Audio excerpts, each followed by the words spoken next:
Dakuin ho natin si General Torre, mga kababayan. Ito, yung kay General Torre po, pakita ko sa inyo ha. Oh, kinasuhan po si General Torre, mga kababayan. No? Sino po? Di ba si Senadora Amy Marcos ang nagkaso sa kanila? No, naharap ngayon sa kasong serious illegal detention si Criminal Investigation and Detention Group CIDG Chief Nicolas Torre III at siyam na iba pang opisyal ng CIDG. Ano? No? Ako nakikita ko dahil yan doon sa pag-aresto kay dating Pangulong Duterte. Ano ginawa ng tao? Sinerve lang yung utos sa kanya. May pinadalang warrant of arrest, no? Nakipag-ugnayan ng Interpol. O, sa pambansang kapulisan, isinerve ni General Torre. Nasaan ang illegal detention dun? Di ba? Nasaan yung illegal detention ho doon, mga kababayan? At sinasabi nila, paulit-ulit sila, ano sabi nila? Nako, bakit nyo minamadali ang pag-aresto sa dating Pangulo? Minadali pa ho yun, mga bossing ha. 12 oras na nandoon, mga bossing. 12 oras na nandoon at nag-aarestuhan ho, mga kababayan, kay dating Pangulong Duterte. Tapos minadali pa ho yun. Sila pa ho ang argabyado, mga kababayan. Naghanap ng lawyer, may 3 lawyer na nandoon kasama si dating Pangulong Duterte. Si Medjaldia, yung asawa niya, at si, nakalimutan ko yun, si Delgra. Tapos bandang alas 9 o alas 8 na ng gabi, saka lang maghahanap sa hanapin si BP Sara. Maglo-lawyer daw po kay dating Pangulong Duterte o lawyer daw po. Ano yung 3? Wala lang. Bakit nakarating si Delgra? Si Medjaldia doon sa ICC kasama pa si dating Pangulong Duterte with matching dinala lang ho sa ospital pinalabas na hindi na malaman kung nasaan si dating Pangulo. Nawawala daw ho. Illegal detention kay Torre. Nakadetine ngayon sa ICC si dating Pangulong Duterte. Di ba? Sila lang ang nag-implement, mga kababayan, nung iniutos sa kanila at ang nakipag-ugnayan ay Interpol. Take note, mga boss, hindi po rumekta ang ICC kay Pangulong Bongbong Marcos. Hindi po dumirekta ang ICC sa gobyerno ng Pilipinas. Nakipag-ugnayan sila, humingi sila ng tulong doon po sa Interpol upang kumonekta sa Pilipinas. Mga bossing. Kaya ho ako, nakikita ko dito, mga kababayan, wala pangangampanya, parte lang ho ito ng pangangampanya ni Amy Marcos, mga bossing. Bakit to? Wala daos-dos. Yung kanyang daos-dos yung kanyang career, no, para makabalik sa Senado. Ngayon, hindi niya makuha ng buo yung suporta ng mga DDS.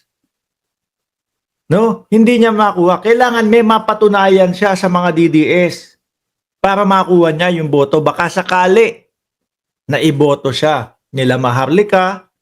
Baka sakali na iboto siya. Sino pa ba yung umayaw dyan? Si Panelo. Baka sakali magustuhan siya ni Hanilet. Di po ba? Kasuhan natin si General Torre at yung iba pa.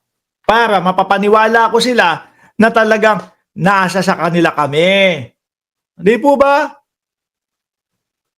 Para mapaintindi ko sa kanila na talagang DDS ako. Di po ba? Anong mangyayari dito, mga kababayan? Wala din ho ito. Mababasura din ho ito, mga bossing. No? Kasama lang po si General Torre doon sa kinasangkapan nila para ipamukha doon sa mga DDS na talagang si Amy Marcos ay DDS, no? O maka-Duterte talaga siya. Kasi wala na siyang pag-asa sa mga supporter po ni Pangulong Bongbong Marcos at sa government supporter, mga bossing. Wala na ho siyang pag-asa. Bakit to natin nasasabi?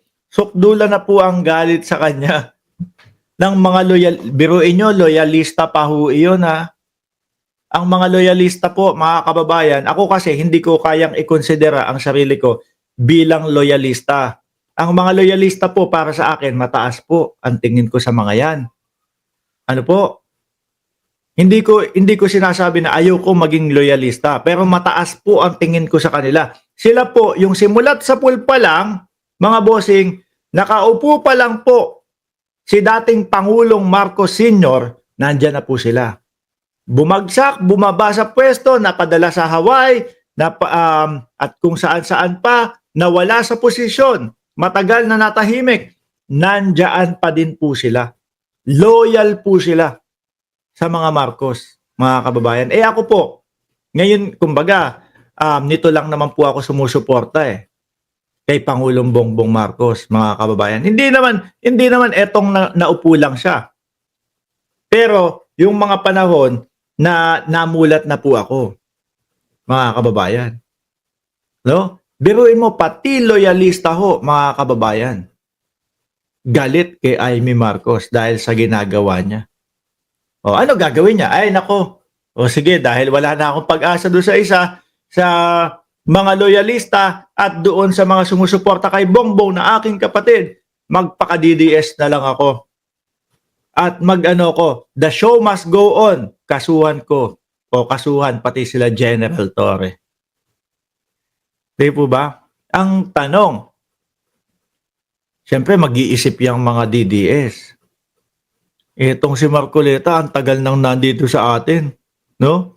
Tapos pag siningit natin si Amy Marcos, nakikita nyo naman ho yung posisyonan, mga kababayan, doon sa 12.